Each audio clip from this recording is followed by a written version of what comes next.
On a tendance à diviser le monde en deux, le bien et le mal. Lorsqu'on voit que certaines personnes sont capables du pire et d'autres qui sont axées sur le bien, est-ce qu'il existe en fait de bonnes et de mauvaises âmes?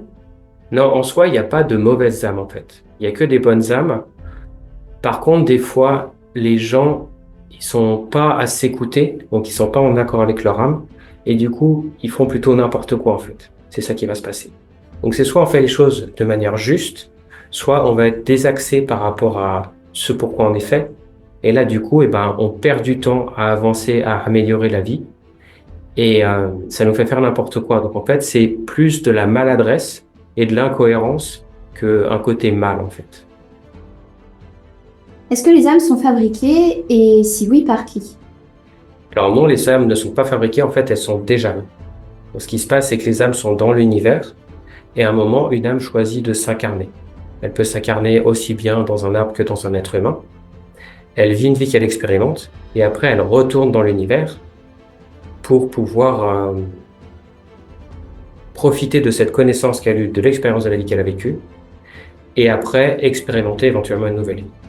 Mais du coup, dans l'ordre chronologique des choses, euh, les âmes sont apparues en même temps que Dieu? Elles sont apparues après, parce qu'en fait, il y a l'espace-temps qui a été créé au début, du coup, quand il y a le Big Bang, il y a l'espace-temps qui a été créé, l'ombre et la lumière. Et en fait, Dieu était là avant et il a créé les âmes pour créer l'expérience, en fait, de la vie durant tout ce temps entre l'après-Big Bang et la fin de d'autres choses. Du coup, on est quand même axé sur une création, en tout cas venant de lui. C'est lui qui a créé l'existence des âmes. Oui. D'accord. Ok. Est-ce elle lui apporte quelque chose, les informations, une fois qu'elles ont expérimenté les différentes formes de vie, une fois revenues à l'univers, est-ce qu'elles vont apporter quelque chose à Dieu? Ouais, complètement. Parce que le rôle de l'âme, en fait, c'est de s'incarner dans la matière pour pouvoir vivre justement les émotions qui sont vraiment dans le corps physique. Et elle va avoir, avec la vie, expérimenté sur la Terre une information. Elle va expérimenter la vie qui est un jeu finalement. Et elle va acquérir ces informations. Et quand elle va se désincarner, toutes ces informations vont être retournées du coup à Dieu qui va lui permettre de mieux comprendre l'expérience de la vie. Et est-ce que du coup, c'est dans un but après d'améliorer la vie ou est-ce que c'est juste dans un intérêt de compréhension? Alors plus on avance, plus la vie s'améliore parce que plus il y a d'expérimentation, donc plus il y a de connaissances. Par exemple, dans les premiers êtres humains, il y avait énormément de problèmes, genre tout le monde avait le vertige parce que on n'avait pas l'expérience d'être sur les hautes montagnes et d'accepter de voir le vide. Et à fur et à mesure d'expérimentation de la vie, il y a de moins en moins de gens qui ont le vertige sur plein de domaines comme ça en fait. Plus on va expérimenter la vie, plus on va être à l'aise avec nos émotions, donc plus on va être capacitif de faire des grandes choses sans être déstabilisé. Au début, on est un peu très peureux parce qu'on n'a aucune expérience. Et avec la mémoire des vies passées, ça nous permet d'être de plus en plus performants dans nos vies. Donc oui, l'intérêt, c'est toujours d'être dans une progression. D'accord. Vous m'aviez expliqué que des fois, les âmes, donc, elles sont finalement arbitraires, elles font leur propre choix si elles décident de venir sur Terre ou de rester dans l'univers. Vous m'avez expliqué qu'il y avait d'autres mondes, entre guillemets, qui existaient. Est-ce qu'elles peuvent aller vers ces autres mondes, justement, pour expérimenter de nouvelles choses qui sont complètement différentes de ce qu'on peut trouver Ouais, sur Terre? tout à fait. C'est le but de l'âme, quand elle s'incarne physiquement, c'est sur Terre, mais on peut très bien s'incarner sur d'autres dimensions, mais on va pas forcément être physique. On peut s'incarner dans des constellations, on peut s'incarner sur Sirius, on peut s'incarner dans plein d'endroits et on va expérimenter du coup des choses qui sont différentes, mais ça va toujours être de la connaissance par l'expérimentation qui va apporter de l'information à l'âme qui lui permet de grandir dans son chemin de vie. D'accord. Est-ce qu'il y a un ordre, par exemple, l'âme doit commencer par être une matière, puis ensuite aller vers ce qu'on peut trouver sur Terre, par exemple l'humain, puis ensuite aller vers d'autres mondes, ou est-ce qu'elle peut commencer par ce qu'elle veut? Elle peut commencer par ce qu'elle veut. Parce que vu que c'est des expériences qui sont très différentes, quand je m'incarne sur la Terre, je vais expérimenter des choses spécifiques qui vont être très différentes que si je m'incarne sur une constellation qui est pas du tout physique.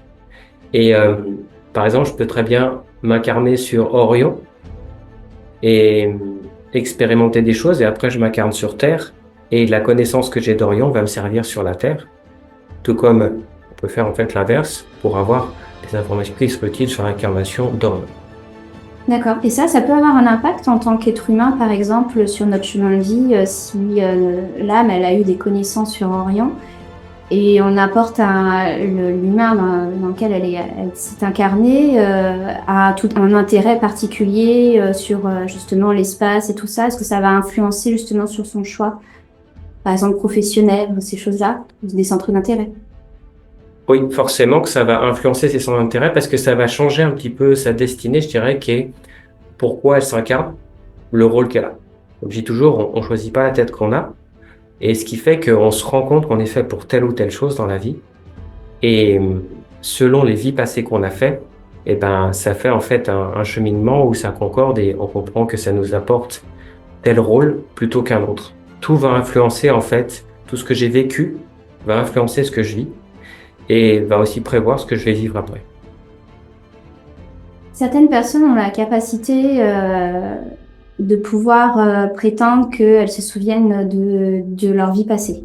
Peut-être pas au pluriel, mais euh, est-ce que c'est accessible à tous? Est-ce que, ou au contraire, c'est limité à certaines personnes qui pourraient faire ça? C'est accessible à tout le monde parce qu'en fait, quand notre âme s'incarne, elle nous délivre qu'une partie de sa mémoire, mais on peut aller chercher le reste. On peut aller voir les vies passées, on peut aller voir plein de choses. L'information dans l'univers est libre d'accès, mais on a la responsabilité de ce qu'on en fait. Il faut faire attention de ne pas aller voir des choses qui nous plairaient pas et qui seraient pas utiles d'en noter. Puis on n'aurait pas le temps de tout voir. De toute façon, il faut choisir ce qu'on veut voir. Donc je suppose qu'il faut être vraiment très bien accompagné pour pouvoir effectuer ce genre de choses. Oui, c'est pour ça qu'il faut être initié, en fait, idéalement, ou alors on a des dons et on arrive à le faire naturellement. Mais tout le monde peut avoir accès à ça. Oui. D'accord. Et qu'il faut aller voir comme professionnel du coup pour pouvoir avoir accès. S'il y a des personnes qui sont intéressées à vouloir voir leur vie passée, quelles personnes elles peuvent aller consulter? Alors, dans ce cas-là, on peut aller voir soit un voyant, soit quelqu'un qui est spécialiste dans la lecture akashique. Toutes les personnes qui sont connectées en fait au monde subtil et qui sont capables de le lire. La guidance aussi, ça marche bien. Voilà, il faut trouver quelqu'un qui soit connecté en fait et qui puisse nous expliquer comment se connecter soi-même.